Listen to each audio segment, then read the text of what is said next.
Thank you, Mr. Speaker, and thank you to my friends, the honourable members for Bermondsey and Old Southwark and Chatham and Aylesford for securing this debate today. It is with a huge amount of pride and a significant amount of nervousness that I make my maiden speech today. It has been an honour and a privilege to have been the MP for my home constituency of Batley and Spen for 10 weeks now. Although, if I'm honest, like much of the last 5 years of my life, it has all been a bit of a blur. Following the result of the by-election on the 1st of July, after several weeks of running around the streets of the area where I live, asking people to put their faith in me, with not enough sleep and far too much chocolate and caffeine, I quickly found myself on a train to Hogwarts. Sorry, I mean Westminster. But nobody gave me a book of spells or taught me how to play Quidditch. But here I am. I'm sure every new MP experiences the same mixture of pride and responsibility that I'm feeling right now.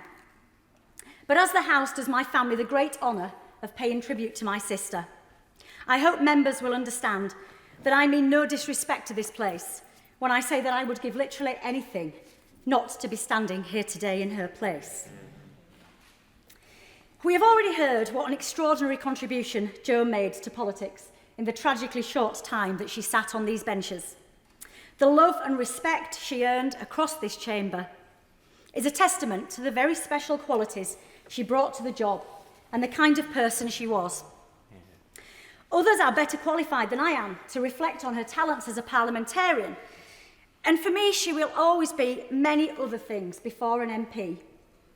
A compassionate and caring humanitarian, a proud Yorkshire lass, a friend to many, including a significant number of those who are sat here today, a loving daughter, and I'm delighted that our parents, Jean and Gordon, are here today,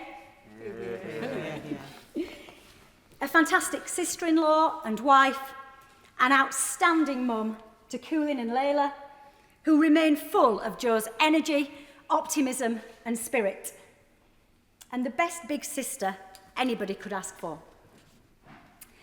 Jo's murder ripped the heart out of our family. I've spoken on many occasions about my ongoing disbelief and devastation following her death, and it still doesn't feel real, today more than ever. And it was devastating for the people of Batley and Spen too, because so many of them had also taken her to their hearts. The constituency has much to be proud of, and I will come on to some of those things. But I'm sure I speak for all of us when I say that we take no pleasure in being known as a place that has had 4 MPs in the space of just 7 years. My predecessors, Jo, of course, but also Tracy Brabin and Mike Wood, and indeed Elizabeth Peacock before them, all made their mark in very different ways. I come to the job, as I'm sure they all did, with a determination to do things in my own unique way. I couldn't do anything else. People may make comparisons, and they are, of course, entitled to. But I'm very much my own person, and I will always be true to myself, proud of where I come from, and ready to crack on and get stuff done, no matter how big the challenges may be. Batley and Spen have been through a lot in recent years, but time and again, when others have sought to set us against each other, we have come together. When we have been riven by violence or the politics of hatred and division, we have shown the best of ourselves.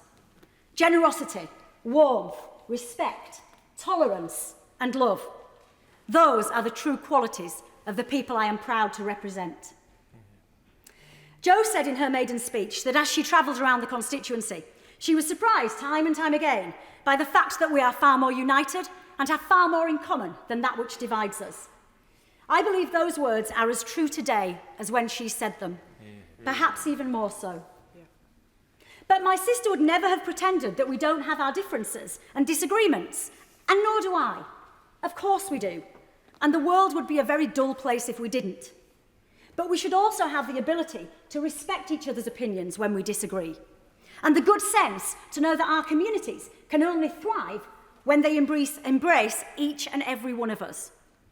And I am very clear that we cannot pick our equalities. I'm Batley and Spen, born and bred. I've lived and worked in almost every part of the constituency. Heckmondwike, Cleckheaton, Gummersall, Batley, Liversedge, Staincliffe and Littletown. And while the towns and villages that make up the constituency all have their own unique character, of which they are justifiably proud, the problems people face are often very similar. No matter where you live or what your background might be, the potholes in the road are just as deep, the dangers posed by speeding drivers are just as terrifying, and the impact of crime and antisocial behaviour is just as devastating. There are no easy answers to many of these problems, but having had discussions and meetings with literally hundreds of my new constituents over the summer, on Kim's summer tour, it's clear to me that we all have a responsibility to play our part in tackling these issues, whether as individuals, organisations, communities or families. It's no good thinking that dealing with these issues is always somebody else's problem. And we should never ignore the importance of family and community, and of working together.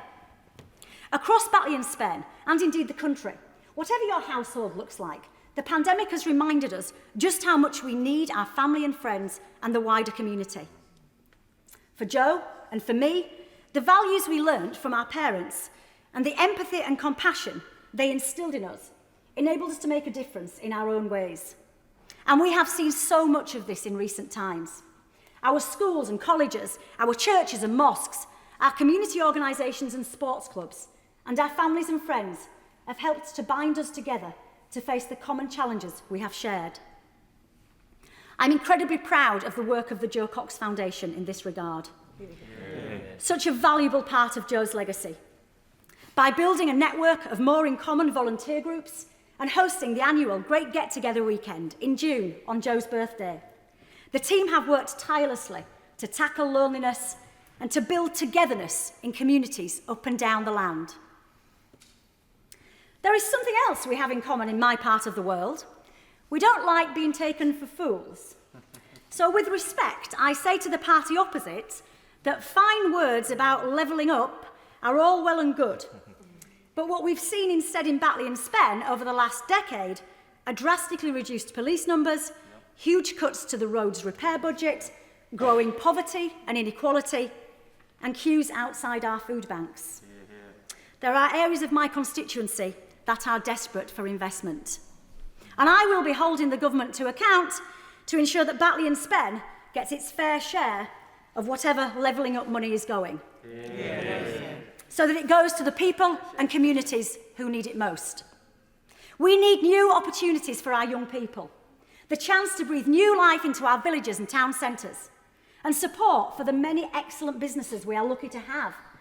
We need more jobs, but good quality jobs, doing what we do best in manufacturing and services, not huge soulless warehouses full of robots. That is the only way to ensure a bright and prosperous future. That is my vision for Batley and Spen, and indeed the country. Happy, healthy, united communities, working together across the sectors to tackle our problems, supporting each other and celebrating our successes, and where everyone feels included and that they have a role to play. So I look forward to making the case for the people of Batley and Spen as their new MP.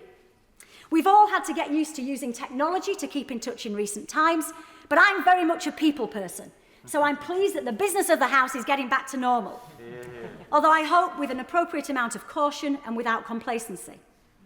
I'm told that one of the first skills I need to master is bobbing up and down to get your attention, Mr. Speaker. And as I have a background in sport and fitness, I hope that's one thing I'll be good at. I might even add a few squats and lunges so we get a bit of a workout. And everybody is welcome to join in, of course.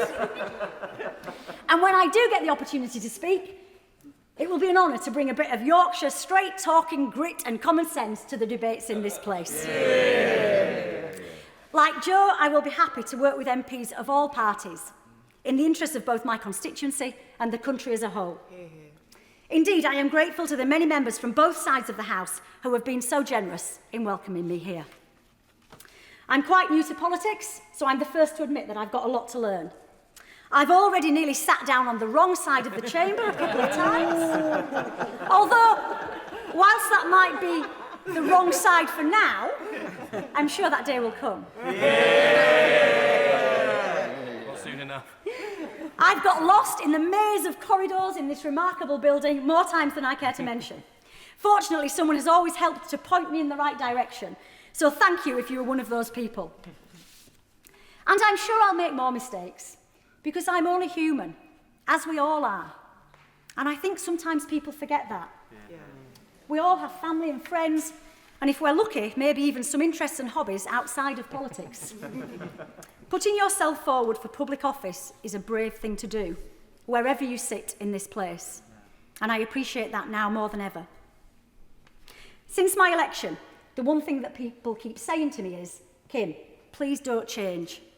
And I don't intend to. I will always stay true to my roots and identity. If I can be half the MP my sister was, then it will be a huge privilege to get on with the job of representing the wonderful people of Batley and Spen. Thank you. Can I just say, we're all moved. We'll always think of your sister. And I know that you're going to be a great member of Parliament.